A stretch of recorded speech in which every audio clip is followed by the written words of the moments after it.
Now, the Passionate Eye continues with Part 2 of Fidel, the Untold Story.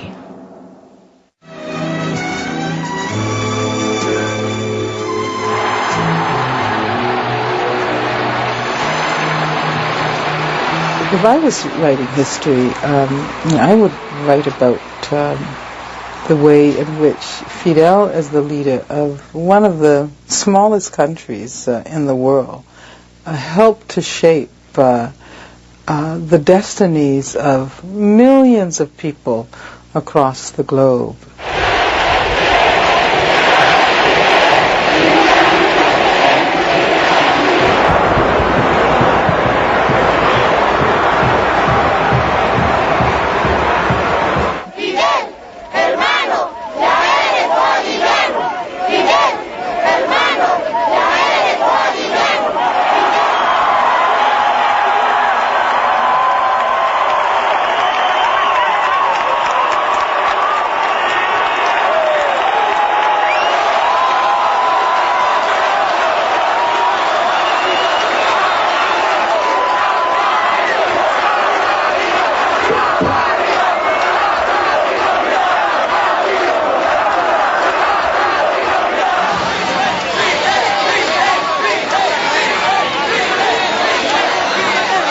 Yo creo que él ha llenado un capítulo muy intenso en la historia de Cuba y en la historia de América Latina. Durante este tiempo, él condujo a Cuba a ser como la conciencia crítica en este continente. It's not just Castro the man, he carries with him a meaning, a signification which is of tremendous importance to people like ourselves who are the marginalized of the world. And Africa as a mother country to so many Cubans needed to be addressed as part and parcel of the worldwide thing of African liberation. Right from the beginning, Cuba's revolutionary ideals not only spread throughout Latin America, but also forged strong ties with national liberation leaders such as Sékou Touré, Amilcar Cabral, Julius Nyerere, Samora Machel, and Agostino Neto. Cuando se produce la invasión de Angola por tropas regulares de África del Sur, no podíamos cruzarnos de brazos. Y cuando el MPLA solicitó nuestra ayuda, le ofrecimos la ayuda necesaria. In 1975, as Angola moved towards independence from Portugal, the CIA, along with the apartheid government of South Africa, tried to bring down the new Angolan government. At the request of the Angolan president, Fidel sent 36,000 troops to keep the South African forces from attacking Luanda, the capital. For many Cubans, whose ancestors were African slaves, the fight in Angola was a way to repair a debt to history.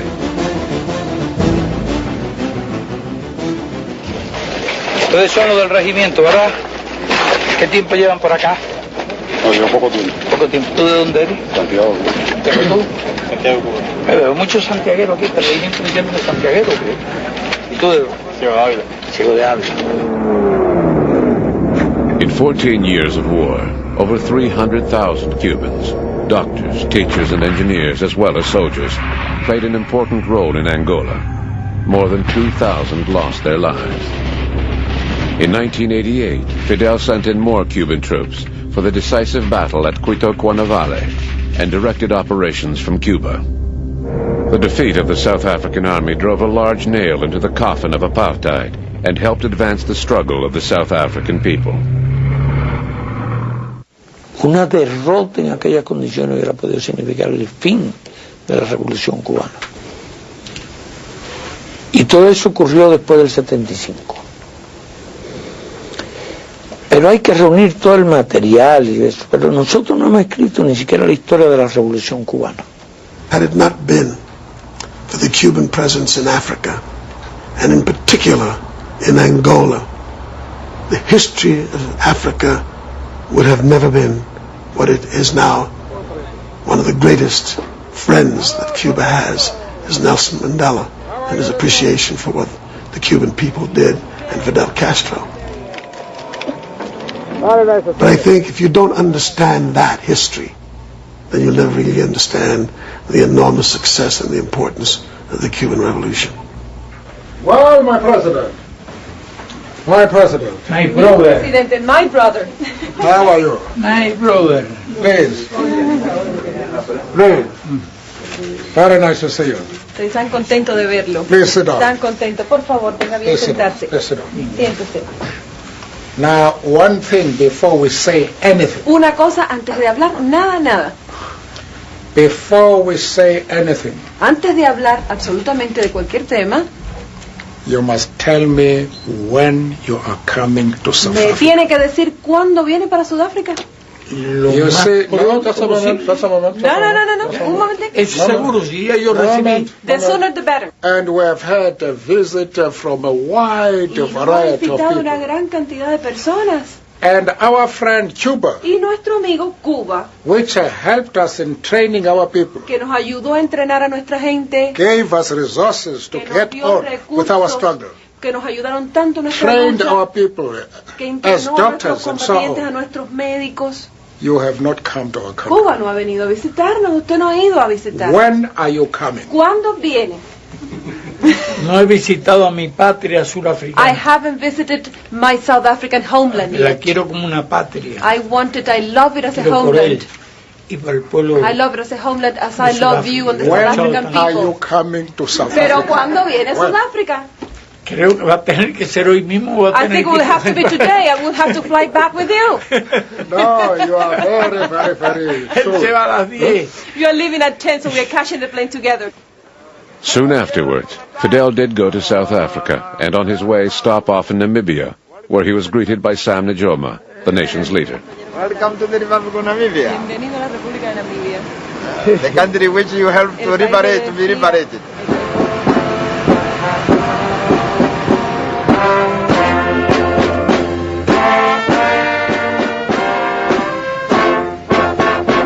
In South Africa, Mandela was waiting.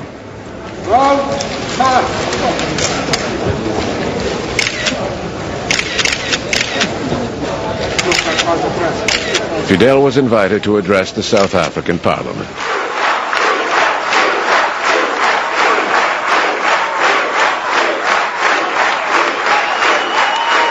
Conviértase Sudáfrica en modelo de un mundo futuro más justo y más humano.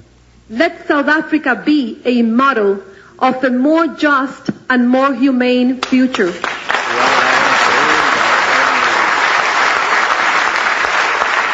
Si ustedes pueden, todos podemos. If you can do it, we will all be able to do it.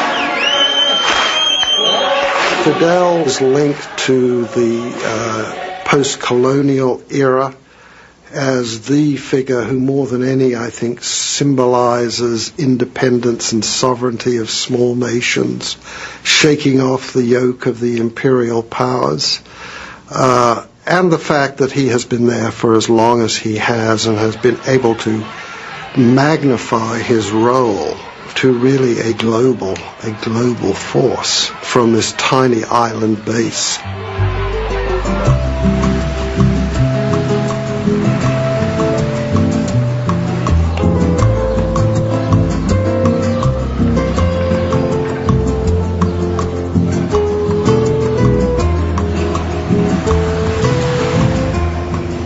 It is easy to build a nation.